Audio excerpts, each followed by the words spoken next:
வணக்கம் குழந்தைங்களா. நீங்க பேப்பரை வச்சு நிறைய விளையாட்டு பொருட்கள் செய்வீங்க தானே? ஆனா இன்னைக்கு நம்ம பேப்பரை வச்சு மேஜிக் வளையங்கள் செய்ய போறோம். இது செய்யறதுக்கு நமக்கு 20 சென்டிமீட்டர் நீளமும் 3 சென்டிமீட்டர் அகலமும் உள்ள தடிமனான தாள்கள், கத்தரிக்கோல், பசை இது மட்டும் போதும். இந்த பேப்பரை பாதியா வெட்டாம அதோட அகலத்துல 1/3 பங்கு வெட்டினோம்னா நம்மால ஒரு அதிசயத்தை பார்க்க முடியும். முதல்ல இந்த பேப்பரை படத்துல காட்டின மாதிரி பாதியா, அதாவது 180 டிகிரியில வர மாதிரி வச்சு பசையால ஒட்டிடணும்.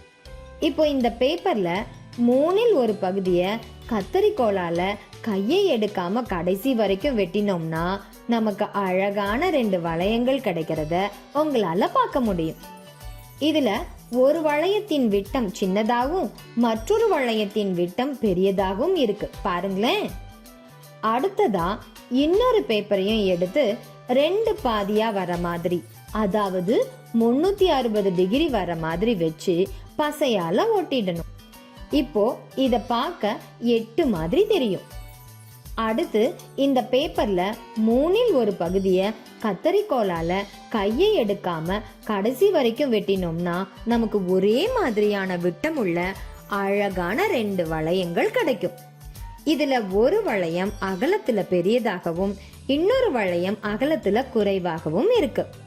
இப்போ இந்த கடைசி வளையத்துல அகலம் அதிகமா உள்ள இந்த வளையத்தை பாதியா கடைசி வரைக்கும் கையை எடுக்காம வெட்டினோம்னா நாம ஆச்சரியப்படும்படி ஒண்ணுக்கொண்ணு பின்னப்பட்ட ஒரே மாதிரியான 3 வளையங்கள் கிடைக்கும். இத பார்க்கவே ரொம்ப அதிசயமா இருக்குல்ல? சரி, இத உங்க நண்பர்கள் கிட்ட செஞ்சு காட்டி அசத்துங்க. இத்தகைய பயிற்சியை மேற்கொள்வதன் மூலம் நமக்கு எளிதில் கிடைக்கக்கூடிய பொருட்களை கொண்டு நம் படைப்பாற்றல் திறனை நாமே வளர்த்து கொள்ள முடியும்.